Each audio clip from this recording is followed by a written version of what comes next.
Should you be stacking generic silver or premium silver? Which is best? This is one of the most controversial topics in the stacking community. I did some research and I put some figures together in an Excel doc to help answer these questions. Coming up.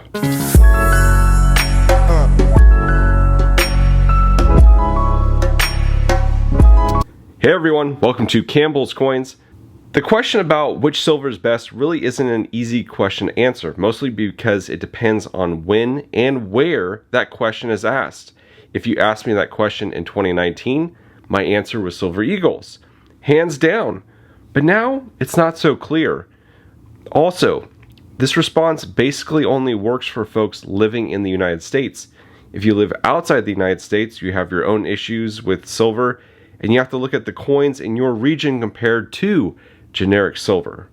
Lately, people have been asking about government bullion versus generic silver and which is better. For the sake of this video, we're talking about your basic government bullion and referring to that as premium silver and generic silver. There is other silver that is higher premium, often from these government mints and other private mints, but we are referring to stacking, not collecting. This is why you won't see me reference Australian kookaburras, other high-priced silver. These are mainly collector's pieces.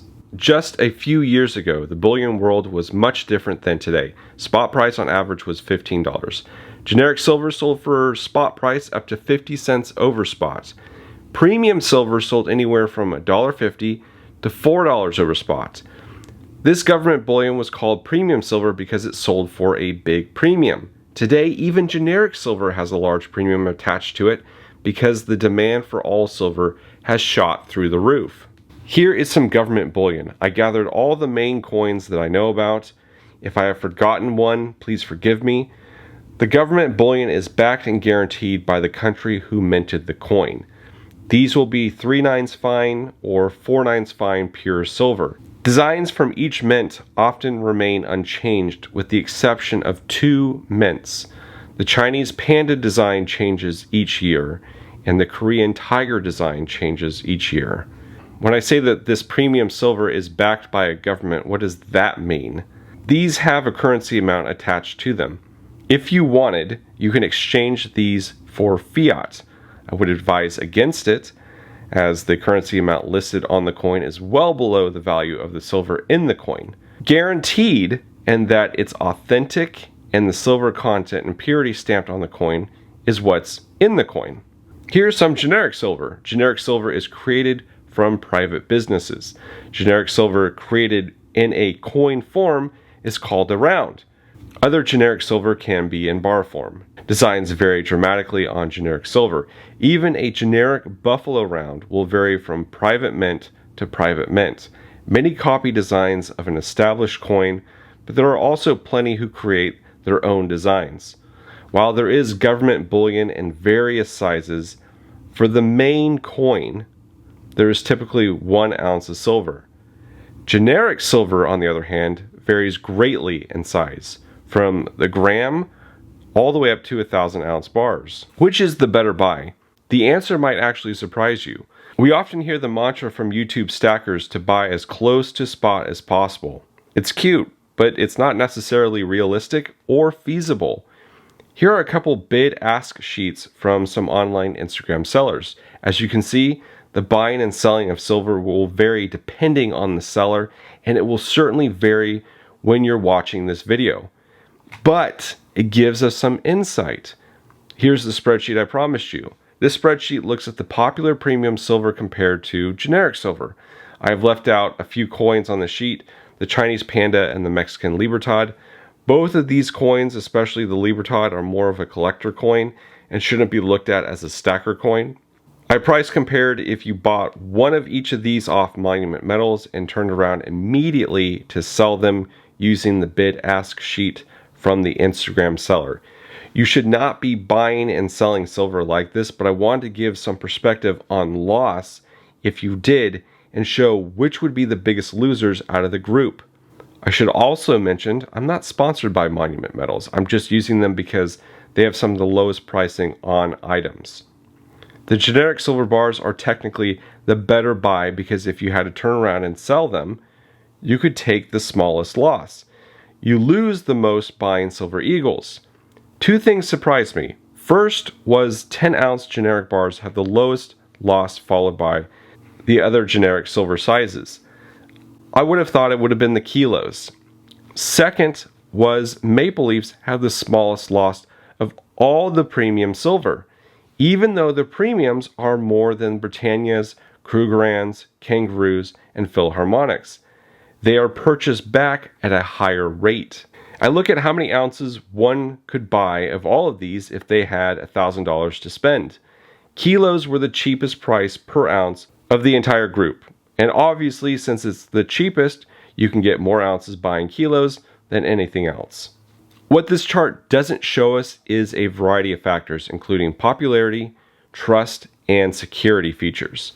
Government bullion is more recognizable and probably more trusted compared to generic silver.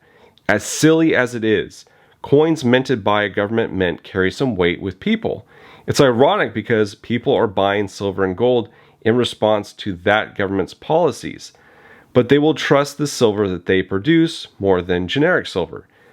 To add to the trust category, some government bullion, like American Silver Eagles, Canadian Maple Leafs, and Britannias, come with security features. Most of these mints implemented these features into their coins starting in 2021. Government bullion has decent quality control compared to generic silver. It's perhaps a combination of all these reasons we see them receive a more favorable buyback premium at your local coin shop. When it comes to counterfeiting, almost all of these coins and rounds have been counterfeited at some point. But counterfeiting government bullion has severe consequences compared to counterfeiting private bullion. Based on that, we probably see less counterfeit government bullion compared to generic silver. I would say it's harder to distinguish counterfeit private bullion than government bullion just by looking at it. I'm not saying it's impossible, just harder. Government bullion is super consistent. There are set dimensions, and a few mints now have multiple security features built into them, making them nearly impossible to counterfeit. There is so much generic silver out there, and there are a lot of variations in dimensions. If you're able to test it on your own and you're buying from a reputable source, it shouldn't be an issue, but just understand when dealing with government bullion, there is less leeriness compared to generic silver. At the end of the day, it all comes down to what you prefer and like best. My examples and reasoning isn't designed to persuade or dissuade people, only to inform. If you find government bullion is better for you, get that. If you like generic silver, get that one. I buy both. Currently, I think government bullion is a better buy, at least right now. I've mentioned this in previous videos, but I think the Canadian Maple Leaf and British Britannia are some of the best silver coins you can buy at this time. I'm referring to the recent releases of these coins. Canada has made great strides with eliminating milk spots from their coins, plus added security features. The Britannia has the best and most security features of all the silver coins out there, but this is only since 2021 that these features have been in place. If you're looking at the Maple Leaf or Britannia, I would get ones minted 2021 or newer. For me, it comes down to popularity across time. Generic silver's popularity drops heavily when demand drops. In 2018 and 2019, it was tough to sell generic silver with a premium over 50 cents. Sometimes it was impossible to sell at all. Many LCSs would flat out refuse to buy generic silver because they were so flush with silver. For example, my LCS had backdate eagles just sitting on the shelf. Nobody wanted to purchase them. At this time, even though these coin shops were not buying generic silver, they were still buying government bullion. Even though their offers were heavily discounted, they were still buying it. And that's my main point.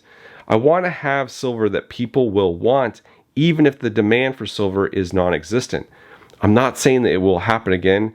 I just like to cover my assets. Stackers who have been stacking since 2020 don't know a time of low silver demand. They've always known silver for a premium of at least $2 over spots. The opposite mentality exists too. I know stackers who started buying silver in 2018 and 2019 with really low premiums, and they expect a return to that low premium silver and refuse to buy it now because that's not the price they paid in the past. Both cases are unrealistic, and they have to take into account the waxing and waning periods of the silver market over the span of decades. I think the person who paid low premiums on silver and has the mentality that they won't buy until the price and the premiums fall is doomed to live in the past.